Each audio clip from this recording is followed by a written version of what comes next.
Bien, on va se retrouver encore dans Galates ce matin. Galates au chapitre 4. Et on va prier avant de voir ensemble ce texte. Merci notre Dieu pour encore une fois ce privilège ce matin de pouvoir ouvrir ta parole. Nous prions pour que ta parole puisse porter du fruit dans nos vies, à chacun, à nous qui sommes présents physiquement, à ceux qui regarderont peut-être le culte plus tard par Internet, Seigneur, mais peu importe. Ta parole n'est pas liée et elle est puissante, elle est vivante, elle est tranchante. Et nous prions que ta parole puisse faire effet dans nos cœurs. Merci pour l'œuvre de Jésus, merci pour tout ce qu'il est pour nous, Seigneur, ce qu'il a fait pour nous, Père. Nous te rendons gloire, notre Dieu, parce que tu es un Dieu parfait, un Dieu merveilleux, fantastique.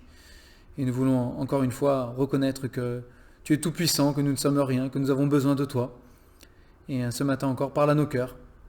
Nous prions aussi que tu bénisses les enfants, qu'ils puissent recevoir de toi ta parole, la vie éternelle, le pardon de leurs péchés, Seigneur, la compréhension dans leur jeune âge de la croix, de Jésus-Christ, du sacrifice, Seigneur, de tout ce que tu fais pour eux, et qu'ils puissent être gardés. Merci parce que nous savons que, là encore, tu nous as fait des promesses et que tu es fidèle. Nous te remettons toutes choses entre tes mains, au nom du Seigneur Jésus. Amen. Amen. Donc en Galates, chapitre 4, et nous avions terminé la dernière fois avec le verset 7, si ma mémoire est bonne. Et donc on a vu ensemble dans Galates que Paul leur écrit pour, on va dire, les secouer un petit peu. En tout cas, je pense que s'il avait été présent, il aurait eu envie de les secouer un peu, aux Galates dépourvus de sens, qui vous a séduit, etc. Donc il a vraiment à cœur, il est peiné, en même temps en colère, il y a un peu toutes ces émotions en lui, de ce qu'il a annoncé l'évangile, de ce qu'ils ont accepté le Seigneur, de ce qu'ils ont changé de vie, et qu'aujourd'hui, parce que des prédicateurs de passage sont venus, après lui, prêchant la loi en plus de Jésus-Christ, eh bien, ils se sont détournés de l'évangile qui leur avait été annoncé pour passer à d'autres choses. Et ils retombent dans des traditions, dans des lois, dans des rites, dans des règles qu'ils suivaient autrefois quand ils étaient païens et qu'ils ne connaissaient pas le Seigneur, en fait. Et donc, Paul est attristé de voir ça. Vraiment, ça le brise aussi. Et combien il aimerait qu'ils ouvrent enfin les yeux pour comprendre qu'ils ont tout en Jésus-Christ, en fait, et qu'ils n'ont pas besoin de rajouter quoi que ce soit. Et c'est ça, l'auteur de l'Épître aux Hébreux, c'est ce qu'il a voulu faire comprendre aux Hébreux. Il n'y a pas meilleur que Jésus. Et là, Paul, c'est ce qu'il est en train d'essayer de faire comprendre à ces Galates. Il n'y a pas meilleur que l'œuvre de Jésus, en fait. C'est ce qu'il a fait, c'est le meilleur. Pas besoin de rajouter quoi que ce soit. Ce qui était avant, la loi, était pour un temps, mais pour vous, en Jésus-Christ, les choses sont différentes. Parce que, et on l'a vu la dernière fois, notamment, vous n'avez pas la même relation avec Dieu que ceux qui sont sous la loi. Ceux qui sont sous la loi, ils ont besoin de la loi comme un instructeur, comme un pédagogue, comme quelqu'un qui va vous amener à comprendre les choses jusqu'à ce que vous rencontriez Christ, la maturité. Et une fois que vous êtes passé à Christ, vous avez une relation directe avec le Père, plus besoin d'une loi qui vient vous apprendre des choses. Vous êtes sous l'autorité directe du Père. Donc c'est ce qu'il essaie de leur faire comprendre. On pense qu'il a réussi, on espère qu'il leur a bien fait comprendre la chose. Mais voilà. Et donc il avait terminé avec ce verset 6 et 7 la dernière fois, dans ce qu'on avait vu. Et parce que vous êtes fils, Dieu a envoyé dans nos cœurs l'esprit de son Fils, lequel crie « Abba, Père ». Ainsi tu n'es plus esclave, mais fils. Et si tu es fils, tu es aussi héritier par la grâce de Dieu. On a vu ce fait-là.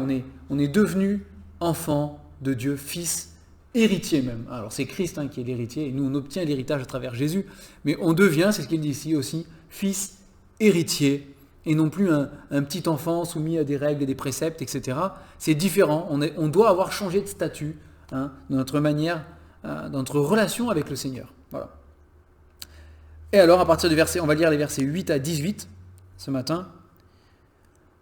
Autrefois, ne connaissant pas Dieu, vous serviez des dieux qui ne le sont pas de leur nature. Mais à présent que vous avez connu Dieu, ou plutôt que vous avez été connus de Dieu, comment retournez-vous à ces faibles et pauvres principes élémentaires auxquels vous voulez vous asservir encore ? Vous observez les jours, les mois, les temps et les années. Je crains d'avoir inutilement travaillé pour vous. Soyez comme moi, car moi aussi je suis comme vous, frères, je vous en supplie. Vous ne m'avez fait aucun tort. Vous savez que ce fut à cause d'une infirmité de la chair que je vous ai annoncé pour la première fois l'Évangile. Et mis à l'épreuve par ma chair, vous n'avez témoigné ni mépris ni dégoût, vous m'avez au contraire reçu comme un ange de Dieu, comme Jésus-Christ. Où donc est l'expression de votre bonheur? Car je vous atteste que, si cela avait été possible, vous vous seriez arraché les yeux pour me les donner. Suis-je devenu votre ennemi en vous disant la vérité? Le zèle qu'ils ont pour vous n'est pas pur, mais ils veulent vous détacher de nous, afin que vous soyez zélés pour eux. Il est beau d'avoir du zèle pour ce qui est bien et en tout temps, et non pas seulement quand je suis présent parmi vous. Alors on va s'arrêter là. Et donc, Paul commence en leur disant « Autrefois, ne connaissant pas Dieu, vous serviez des dieux qui ne le sont pas de leur nature. » Donc il fait référence à avant leur conversion, avant qu'ils acceptent le Seigneur Jésus. Alors ça m'a fait penser au verset dans 1 Thessaloniciens 1,9, où Paul, donc là il parle aux Thessaloniciens, pas aux Galates, mais c'est la même chose qui s'est passé chez les Galates. Il leur dit « Car on raconte à notre sujet quel accès nous avons eu auprès de vous et comment vous vous êtes convertis à Dieu en abandonnant les idoles pour servir le Dieu vivant et vrai et pour attendre des cieux son Fils qu'il a ressuscité des morts, Jésus, qui nous délivre de la colère à venir. » Et moi c'est un verset que j'ai toujours aimé, que j'ai souligné dans ma Bible, c'est le verset de la conversion. C'est vous avez abandonné les idoles pour servir le Dieu vivant et vrai. Et c'est ce qu'il dit à ces Galates là. Il y avait autrefois et il y a maintenant. Et c'est vraiment, en tout cas autrefois ce mot m'a frappé quand j'ai lu ce passage de Galates là. Il y avait autrefois. Et je me suis dit finalement pour moi-même et pour chacun d'entre nous, est-ce qu'on peut dire il y avait autrefois et il y a maintenant? Ou est-ce que des fois entre autrefois et maintenant on voit pas trop la différence? Alors si on voit pas trop la différence entre autrefois et maintenant, c'est grave. Parce qu'on est censé avoir quitté les idoles pour servir le Dieu vivant et vrai, et pour attendre des cieux son Fils, etc., qu'il a ressuscité. Mais donc du coup, il y a forcément avant, autrefois, et maintenant. Et maintenant. S'il n'y a rien qui change entre autrefois et maintenant, il y a un problème. Il y a un problème dans ma vie spirituelle, c'est pas normal. C'est pas normal. Mais ici, Paul, il leur dit, voilà, autrefois, il y avait autrefois.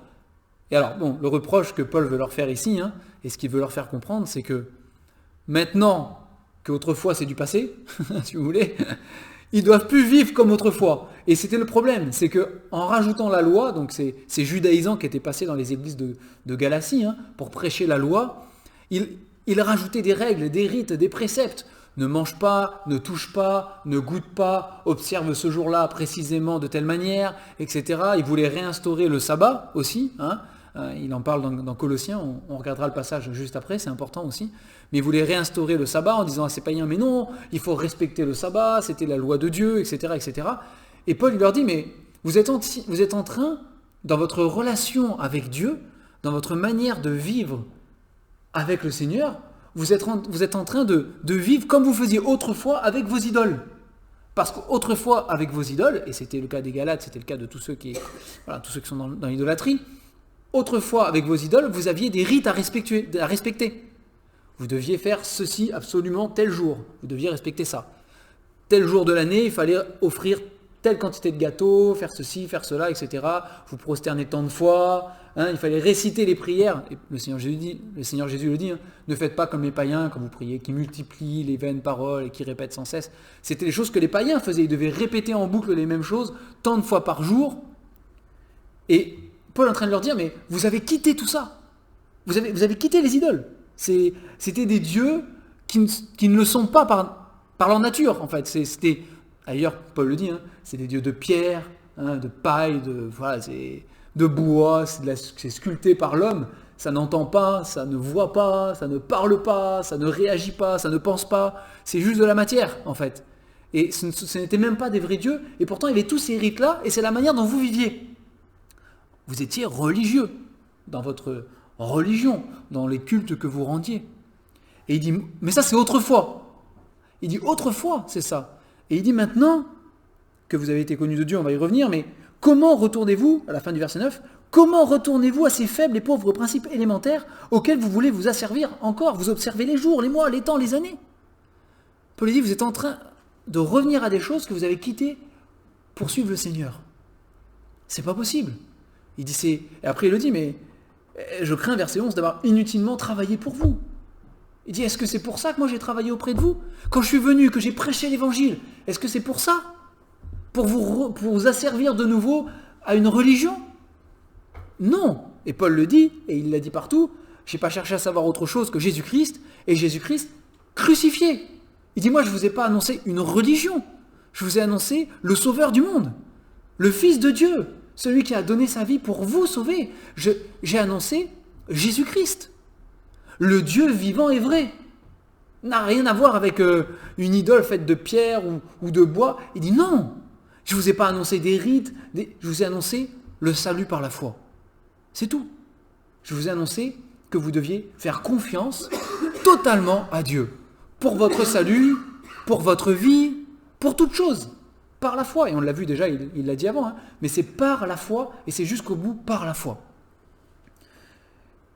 Et ça nous remet tous en question, à savoir, est-ce que dans notre relation avec Dieu, personnellement et en tant qu'assemblée, est-ce qu'on est dans cette liberté de l'esprit dont il est question partout dans Galates, là, hein, et dans Romains aussi? Est-ce qu'on est dans cette liberté de l'esprit, directement soumis à l'autorité du Père?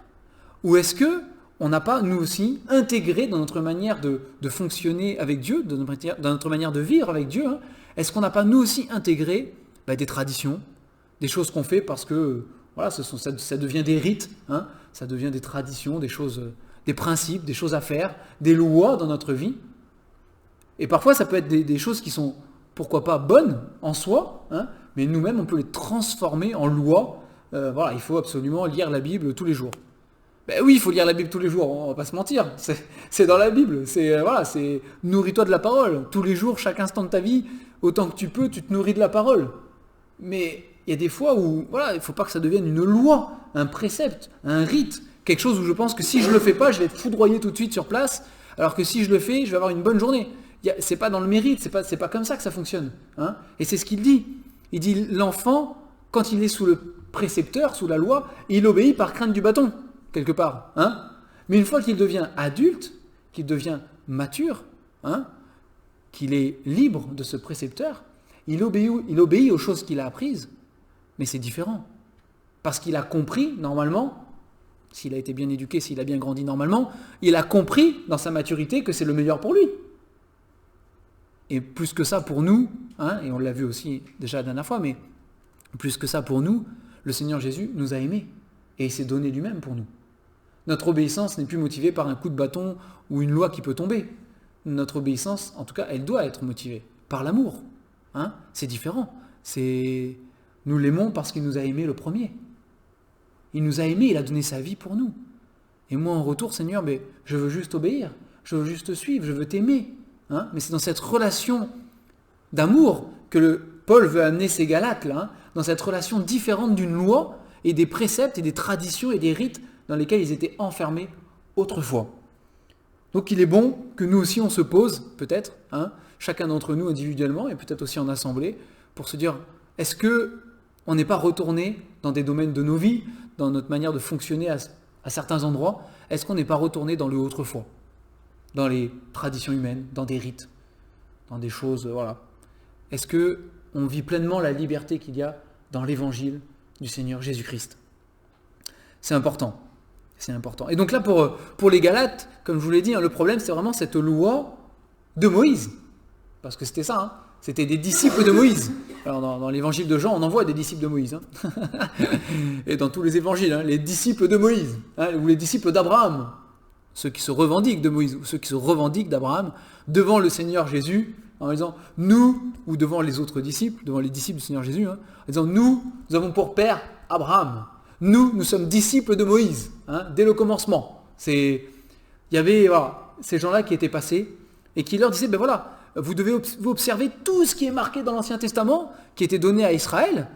Vous êtes des païens, mais maintenant que vous croyez dans le Dieu de la Bible, dans le Dieu de l'Ancien Testament, vous devez observer tout ça, sinon votre salut, il est nul. Il est inefficace. Donc il fallait qu'ils se fassent circoncire, il fallait qu'ils observent le sabbat, il fallait qu'ils ne mangent pas de porc, il fallait qu'ils fassent ceci, ça. Vous voyez, c'était des règles qu'ils voulaient rajouter. Et Paul, il est très clair dans l'épître aux Galates, et dans l'épître aux Colossiens, et dans l'épître aux Hébreux, et dans partout. Il est très clair dans Romains aussi, dans Corinthiens, il en parle aussi. Il est très clair pour leur dire, non, ça, c'était avant. C'était donné pour un temps, pour le peuple d'Israël peut-être, mais maintenant en Christ, les choses ont changé. Et le Seigneur Jésus lui-même l'a dit, par exemple en ce qui concerne le sabbat, hein, le Seigneur Jésus a dit, voilà, c'est le Fils de l'homme est maître du sabbat. Hein, il est maître du sabbat. Il est venu nous donner un sabbat qui est éternel. Hein, c'est, depuis le jour où on a accepté le Seigneur, on est dans le sabbat et pour l'éternité. On se repose dans le Seigneur. Hein, il n'y a pas un jour particulier. Et ici, c'est ce qu'il dit quand il dit, vous observez au verset 10, vous observez les jours, les mois, les temps, les années. Il est en train de leur dire, mais ça c'est ce que la loi veut vous imposer, c'est ce que ces gens-là veulent vous imposer avec la loi. Et c'est intéressant dans Colossiens, par exemple pour ce sujet-là, en Colossiens chapitre 2, bon il faudrait lire tout Colossiens, mais on va se contenter de quelques versets ce matin. Colossiens chapitre 2, à partir du verset 13, Paul il dit à ces chrétiens de Colosse, donc Colossiens 2 à partir du verset 13, « Vous qui étiez morts par vos offenses, et par l'incirconcision de votre chair, il vous a rendus à la vie avec lui, en nous faisant grâce pour toutes nos offenses. Il a effacé l'acte dont les ordonnances nous condamnaient et qui subsistait contre nous, et il l'a éliminé en le clouant à la croix. Il a dépouillé les dominations, les autorités, et les a livrées publiquement en spectacle, en triomphant d'elles par la croix. Que personne donc ne vous juge au sujet du manger ou du boire, ou au sujet d'une fête, d'une nouvelle lune ou des sabbats. C'était l'ombre des choses à venir. Mais le corps est en Christ. Que personne, sous une apparence d'humilité et par un culte des anges, ne vous ravisse à son gré le prix de la course, tandis qu'il s'abandonne à ses visions. Il est enflé d'un vain orgueil par ses pensées charnelles, sans s'attacher au chef, dont tout le corps, assisté et solidement assemblé par des jointures et des liens, tire l'accroissement que Dieu donne. Si vous êtes morts avec Christ, aux principes élémentaires du monde, pourquoi, comme si vous viviez dans le monde, vous impose-t-on ces préceptes ? Ne prends pas, ne goûte pas, ne touche pas. Préceptes qui tous deviennent pernicieux par l'abus et qui ne sont fondés que sur les ordonnances et les doctrines des hommes. Ils ont en vérité une apparence de sagesse, en ce qu'ils indiquent un culte volontaire de l'humilité et le mépris du corps, mais cela est sans valeur réelle et ne sert qu'à satisfaire la chair. D'accord ? Donc on ne va pas tout s'étendre, il y a beaucoup à dire sur le passage, mais c'est le verset 16 qui rejoint, verset 16 et 17, qui rejoint le verset 10 qu'on a lu dans Galates. Donc dans Galates, il dit « Vous observez les jours, les mois, les temps et les années ». Et là, le verset 16, il dit que personne donc ne vous juge au sujet du manger ou du boire, du sujet d'une fête, d'une nouvelle lune, des sabbats. C'était l'ombre des choses à venir, car le corps est en Christ. Mais le corps est en Christ. Et tout ça, Paul est en train de leur dire, mais en fait, c'était l'ombre de ce qui devait venir. Le sabbat, les fêtes, les nouvelles lunes, tout ce que vous respectiez avant, tout ça, c'était l'ombre des choses à venir. Mais le corps est en Christ. C'est comme dans l'Épître aux Hébreux, où il nous est dit que toutes ces choses étaient l'ombre des choses à venir aussi, l'ombre de Jésus-Christ. C'est juste une ombre de Jésus-Christ. C'était pour apercevoir à travers quelque chose un peu peut-être voilé, peut-être, pour certains, pour la plupart sans doute même. Mais c'était une ombre de ce qui devait venir. Et la vraie beauté, on l'avait vu dans l'Hébreu, la vraie beauté, c'est pas l'ombre, c'est la réalité de la chose. Quand vous regardez une ombre, c'est bien sympa, mais quand vous voyez ce que l'ombre reflète, la vraie image, c'est pas la même chose. Une ombre, c'est juste noir sur un fond blanc, ça fait une ombre, mais ce que vous regardez, c'est en couleur, c'est pas la même chose. Et il dit ça, c'était l'ombre des choses à venir.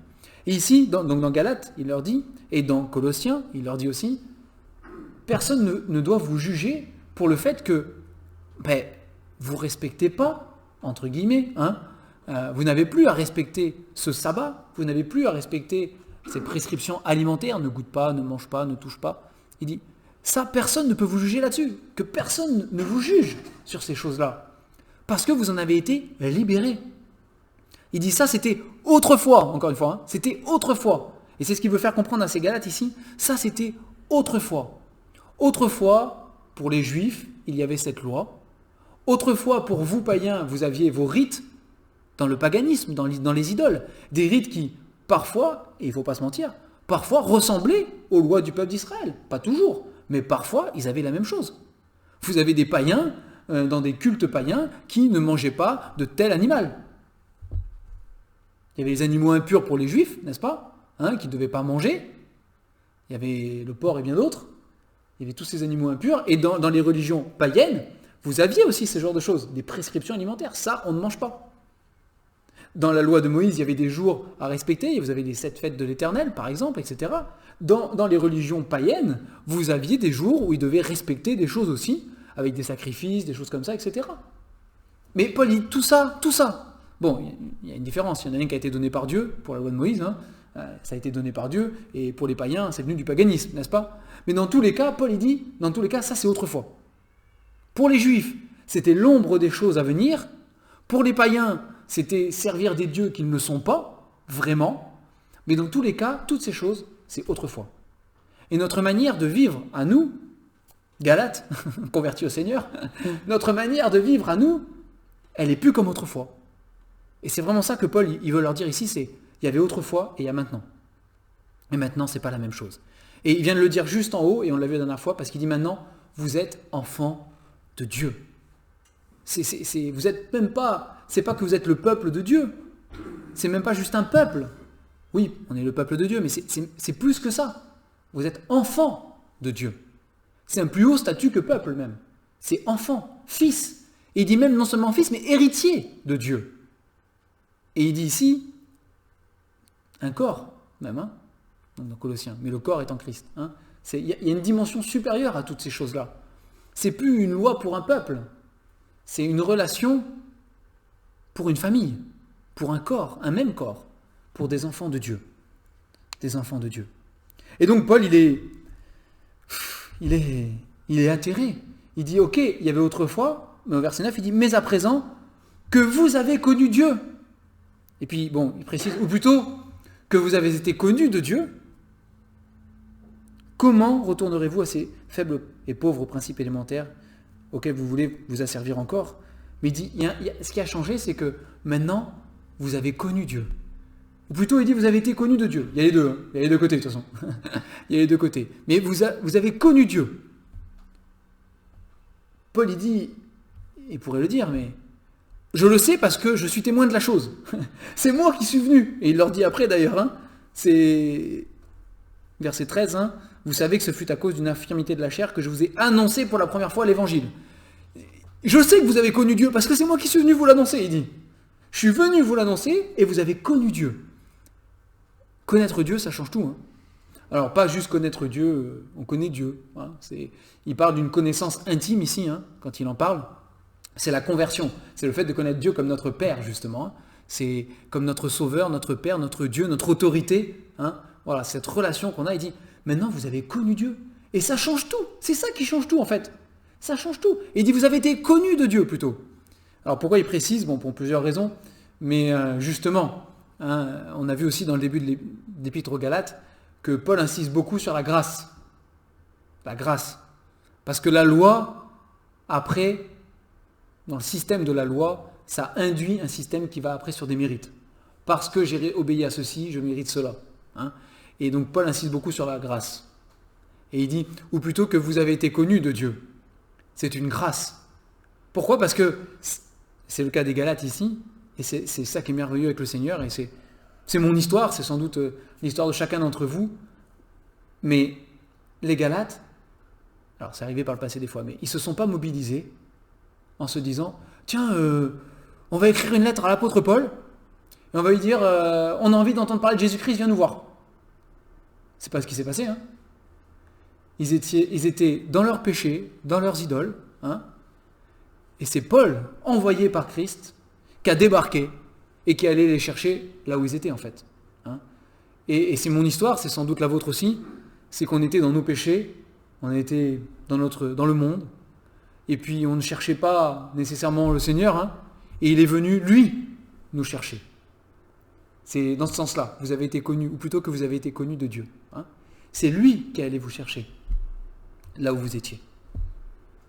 Il a fait le premier pas, on l'aime parce qu'il nous a aimé le premier. Il est venu. Et même si on était très loin, le Seigneur est prêt à aller très loin, il est venu nous chercher, là où nous étions. Et ça a tout changé dans votre vie. Paul dit en plus, j'en ai été témoin, parce que je l'ai vu de mes yeux. Je l'ai vu. Et donc ce qui se passait, c'est que ces prédicateurs de passage, il sabrait Paul dans son dos, quoi. Voilà. C'est comme Paul n'était pas présent en Galatie, hein, et qu'eux ils y étaient, ils disaient du mal de Paul, ils essayaient de discréditer son message, hein, etc., etc. Et donc ces Galates, ils se laissaient parfois séduire au point que ils pouvaient rejoindre l'avis de ces prédicateurs sur Paul.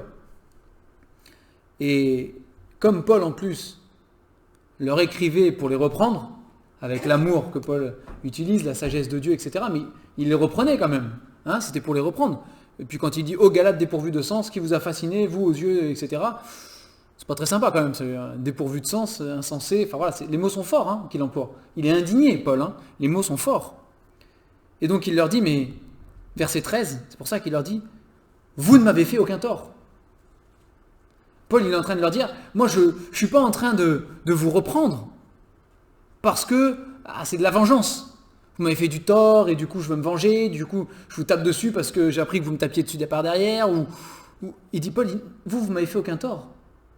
C'est pas parce que je suis en colère contre vous, c'est pas parce que je veux me venger, c'est pas pour ça que je vous écris. C'est pas du tout pour ça. Et il dit, vous savez que ce fut, donc il leur parle d'une infirmité dans la chair qu'il avait, qui l'avait amené à aller en Galatie, on ne va pas s'étendre dessus aujourd'hui, hein. Il y a des hypothèses, mais en tout cas, il semblerait que Paul était malade et que ça l'ait conduit, enfin, on sait qu'il est malade, il le dit, hein, c'est une certitude, il était malade et à cause de cette maladie, il s'est retrouvé en Galatie. C'est ce qu'on sait d'après ce verset. Hein. Il s'est retrouvé en Galatie et du coup, comme il était en Galatie malade, il est resté chez lui, il n'a pas bougé, il s'est enfermé en attendant qu'il soit guéri. Pas du tout. Il a prêché l'évangile. Il était là parce qu'il était malade, mais ça importe peu. Hein. Comme il peut lui-même le dire à Timothée plus tard, saisis toute occasion pour prêcher l'évangile, favorable ou non. Il était malade, à cause de sa maladie, il était en Galatie, là où il a été un témoin fidèle pour le Seigneur, il a prêché l'évangile. Et donc c'est ce qu'il leur dit. Il dit, vous savez que moi je suis venu là parce que voilà, il y avait une maladie, je devais être là, et que malgré cette infirmité que j'avais, vous ne m'avez pas repoussé, vous n'avez pas eu pour moi du dégoût, hein, mais au contraire, il dit, vous m'avez reçu comme un ange de Dieu, comme Jésus-Christ lui-même. C'est par la parole que j'ai prêchée, par l'évangile que je vous ai annoncé, vous avez eu de l'amour pour moi, vous avez manifesté vraiment de l'amour pour moi, et si ça avait été possible, hein, au verset 15, si ça avait été possible, vous vous seriez arraché les yeux, donc on suppose que du coup la maladie que Paul avait était une maladie des yeux, hein, et il dit si ça avait été possible, vous seriez même arraché les yeux pour me les donner, à quel point vraiment vous aviez un amour pour moi, et du coup je sais que c'est pas parce que vous m'avez fait du tort que je vous écris, c'est parce que vous m'avez aimé que je vous écris, et parce que je vous aime que je vous écris. Et verset 16, c'est important ça aussi. Suis-je devenu votre ennemi en vous disant la vérité ? Est-ce que parce que je vous dis la vérité, je deviens votre ennemi ? Vous savez, il y a ce proverbe qui dit, hein, les baisers d'un ennemi sont trompeurs, hein, mais les réprimandes, non, c'est quoi le verset ? Les réprimandes, c'est ça ? Mais les réprimandes d'un ami, je ne me rappelle plus exactement le terme, mais sont douces ou sont salutaires, hein, quelque chose comme ça, mais voilà, c'est les baisers d'un ennemi, en tout cas, sont trompeurs. Ça, c'est le début du proverbe, c'est sûr. Hein. Les baisers d'un ennemi sont trompeurs. Non, Paul il dit, c'est pas parce que je vous dis la vérité que je suis devenu votre ennemi. Et ça, c'est charnellement, c'est le premier réflexe. Hein. Quand quelqu'un nous dit une vérité qui nous dérange, parce que c'est ça, hein, c'est pas juste une vérité, le ciel est bleu, oh le ciel est bleu, c'est la vérité, super, on est copains. Il n'y a pas de problème, hein, c'est pas ça. Hein. Il vient leur dire la vérité, c'est que vous êtes en train de vous détourner de l'évangile. C'est ce qu'il leur dit Paul, c'est ça la vérité dont il est question ici. Hein. La vérité, vous Galates, vous êtes en train de vous détourner de l'évangile de Christ. Ce que vous faites, non, c'est contraire à ce que veut le Seigneur. Ça, c'est la vérité. Et c'est cette vérité-là dont il est question ici. Et il dit, parce que je vous dis ça, est-ce que je suis devenu votre ennemi ? Pas du tout. Pas du tout. Et c'est quelque chose que on doit apprendre pour nous-mêmes, parce que nous sommes un corps en Christ, parce que nous sommes membres les uns des autres, parce que nous grandissons les uns avec les autres, ensemble dans le Seigneur. Il y a des fois où on sera amené à recevoir de la part d'un frère ou d'une sœur la vérité qui fait mal. Dire là, ce que tu fais, ce que tu penses, le choix que tu fais, la manière dont tu réagis, c'est mal.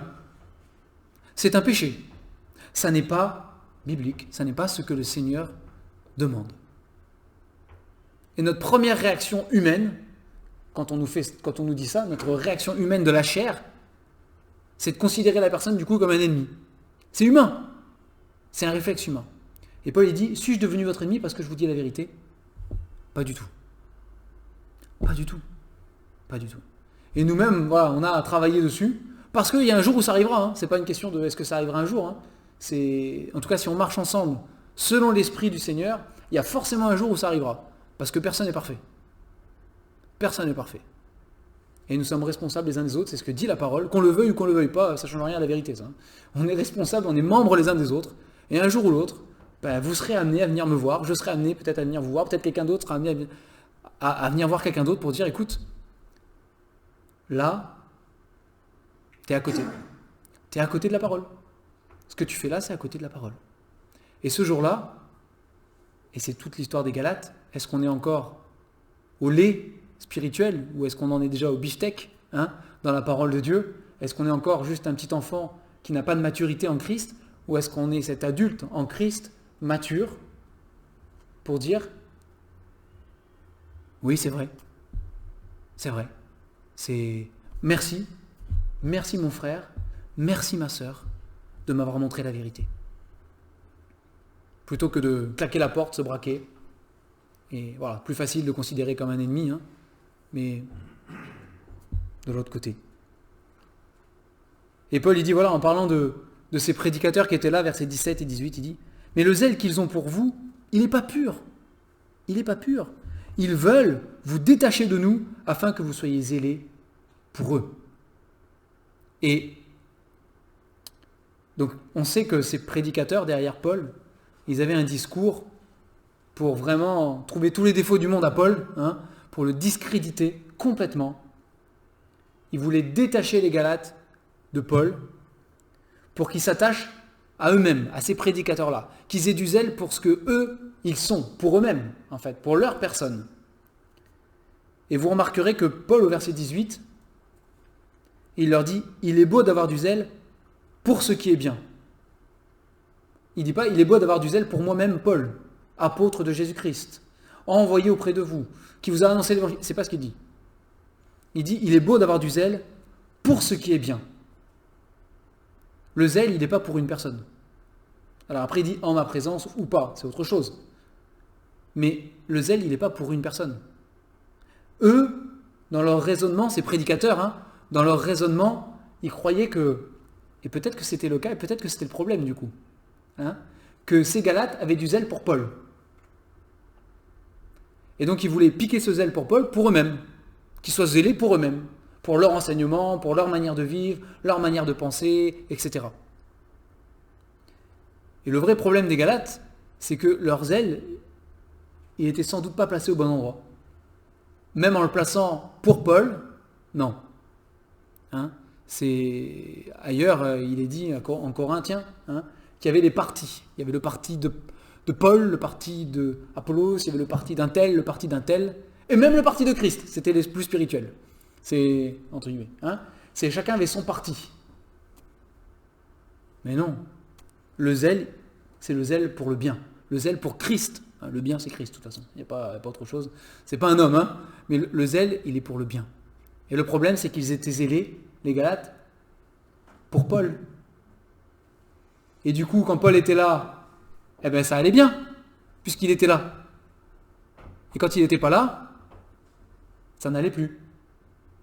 Parce qu'ils pouvaient se détourner promptement de l'évangile qu'ils avaient reçu pour passer à un autre. Quoi qu'il n'y en ait pas d'autre, rajoute Paul, mais ils étaient prompts à changer parce qu'ils étaient zélés pour un homme et pas zélés pour Christ. Et c'est là toute la différence. Et c'est tout ce qui change en fait. Il change de personne au lieu de rester attaché uniquement à Jésus-Christ. Et Paul, il leur dit, il est beau d'avoir du zèle pour ce qui est bien, en tout temps. Et non pas seulement quand je suis présent parmi vous. Parce que ça ne doit pas dépendre de Paul qui est présent ou absent. Ça doit dépendre uniquement de Christ qui est présent et qui lui est présent tout le temps. On le sait, on vit sous le regard du Seigneur. Chacun de nous, dans nos journées, dans nos quotidiens, quand on est à l'abri des regards humains, ou à l'abri des regards des frères et sœurs en Christ, du moins, dans le monde, on reste sous le regard de Dieu. Dieu demeure le même. Il nous scrute, il nous observe, il est là. Il note chaque chose, à chaque instant. Cette crainte de Dieu, cette crainte de l'Éternel dont il est question dans la parole, c'est ça. C'est avoir conscience que Dieu a le regard sur ma vie. Et sur mes pensées, plus que ma vie. Carrément à l'intérieur de moi, mais il voit toutes choses. Il voit toutes choses. Qu'un homme soit présent ou pas, peu importe l'attachement qu'on a envers cette personne, peu importe que ce soit le prédicateur, le pasteur, que ce soit le missionnaire, que ce soit celui qui nous a amenés même à Christ, peu importe l'attachement qu'on peut avoir, il y a un attachement et on ne le nie pas, mais peu importe cet attachement, c'est pas en fonction de lui qu'on vit. On n'est pas zélé pour lui, on est zélé pour Christ. Et si les Galates avaient compris ça dès le début, en restant zélés pour Christ, ces prédicateurs qui seraient passés après, en commençant à taper sur Paul, ils auraient dit, mais qu'est-ce que Paul? Qui est Paul? C'est juste un serviteur de Christ. Nous, on est attachés à Christ. C'est Christ. Et Christ seul. On n'est pas zélé pour Paul. Arrêtez de nous parler de Paul. Parlez de Christ, à la rigueur, mais pas de Paul. Parce que ces prédicateurs, ils ne parlaient pas de Christ. Ils parlaient de la loi et ils parlaient de Paul. Mais arrêtez. Parlez de Christ. Et s'ils avaient parlé de Christ, s'ils avaient essayé de parler de Christ, vous savez, c'est dans les psaumes, c'est le psaume, c'est le premier psaume, psaume 1. Tout à la fin, vous avez ce verset, psaume 1, verset 5. C'est pourquoi les méchants ne résistent pas au jour du jugement, ni les pécheurs dans l'assemblée des justes. Les pécheurs ne résistent pas dans l'assemblée des justes. Et s'ils avaient tenu ferme sur l'évangile, sur Christ, en disant ne nous parlez pas d'autre chose que l'évangile et de Christ, les pécheurs, les méchants, n'auraient pas résisté dans l'assemblée. Ils n'auraient pas pu rester. Parce qu'ils n'auraient pas pu parler de l'évangile et de Christ, étant eux-mêmes complètement dans un autre évangile et pas du tout avec Christ. Ils n'auraient pas pu. Et les Galates l'auraient vu de suite. Ils l'auraient vu de suite. Bon, on va s'arrêter là pour aujourd'hui, mais c'est vraiment cette idée-là, de, premièrement, est-ce que je peux dire dans ma vie, il y a autrefois et il y a maintenant. Et ça n'a rien à voir. Autrefois, j'étais peut-être une personne avant de connaître Christ. Mais maintenant que je connais Christ, que j'ai été connu de Christ, qu'il est venu me chercher là où j'étais, qu'il m'a révélé l'évangile du salut, que j'ai accepté et cru pour moi-même cet évangile, je ne suis plus la même personne. C'est différent. C'est différent. La première chose, c'est ça. Voilà. Est-ce qu'il y a autrefois et maintenant? Et s'il y a maintenant, s'il y a changement, s'il y a transformation, si je suis une nouvelle création en Christ, est-ce que dans ma manière de vivre ma foi, de vivre ma relation avec le Seigneur, est-ce que, malheureusement, parfois, je n'ai pas encore des principes élémentaires du monde? Est-ce que je n'ai pas parfois dans ma manière de vivre une religiosité, des rites, des lois?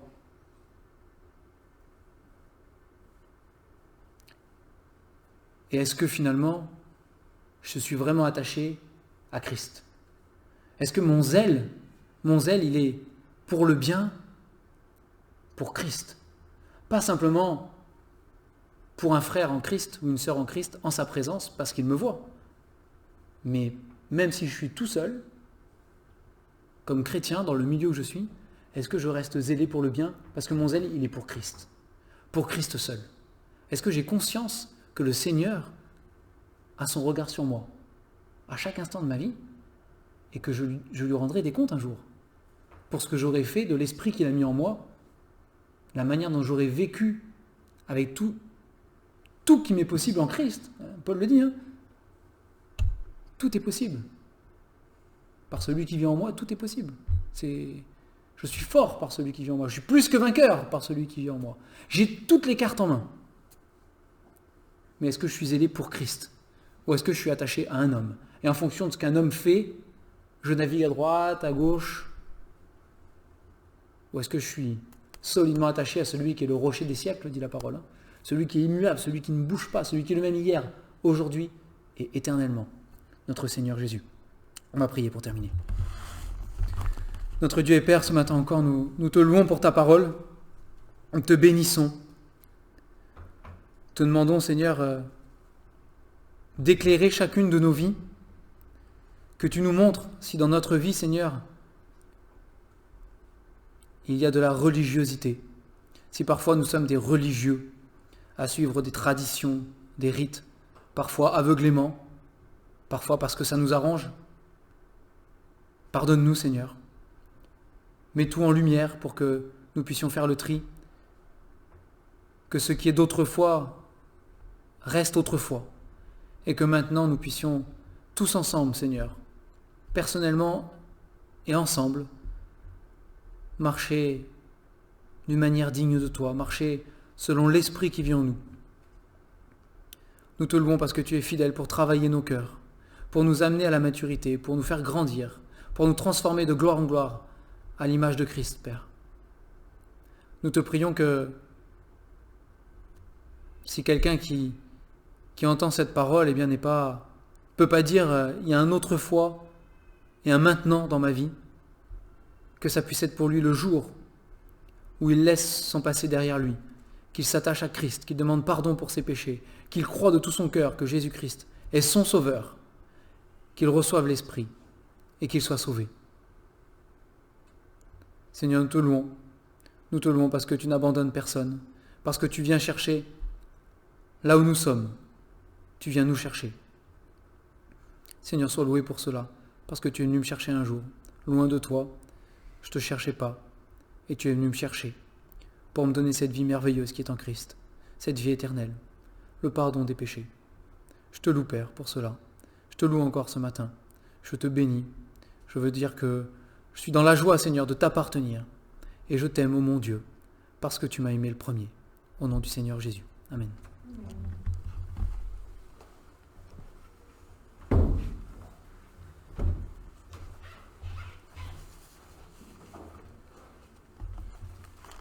Jésus est venu pour que les aveugles retrouvent la vue. Et nous nous sommes détournés des idoles pour servir le Dieu vivant et vrai et pour attendre Jésus-Christ qui revienne nous chercher, qui revienne du ciel. Alors, s'il nous a donné la vue, c'est pas pour que nos yeux aillent chercher à droite à gauche, mais pour que nos yeux restent fixés sur lui seul. Que ce soit vraiment notre joie de voir Jésus, lui qui nous a redonné la vue. Que ce soit...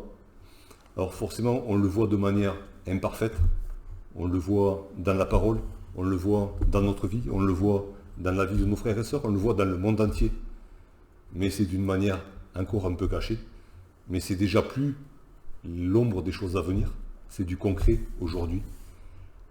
Mais nous avons aussi l'espérance de le voir un jour face à face. Que ce soit vraiment le moteur de notre vie, de voir Jésus. Que ce soit la base de notre bonheur, de le voir déjà aujourd'hui. Et de savoir qu'on le verra pour l'éternité. Et qu'on le connaîtra comme lui nous a connus. Je propose de chanter le 386 dans la Toi la gloire. Voir mon Sauveur face à face. Je peux le voir déjà aujourd'hui. Et je suis certain que je le verrai pour l'éternité.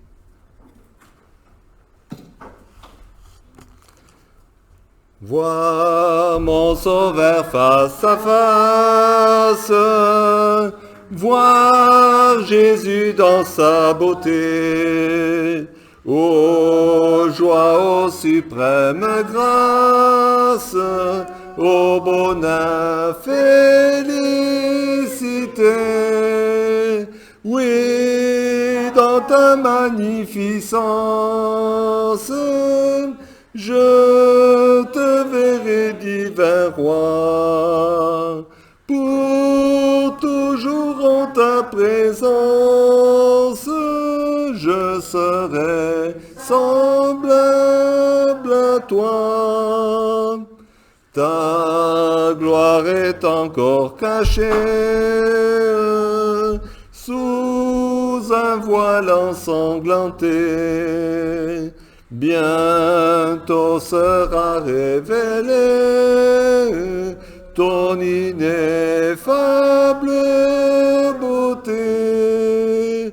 Oui, dans ta magnificence, je te verrai, divin roi, pour toujours en ta présence, je serai semblable à toi. Oh, quel transport d'allégresse quand tes yeux baissés sur moi me diront avec tendresse, je mourus aussi pour toi. Oui, dans ta magnificence, je te verrai, divin roi, pour toujours en ta présence.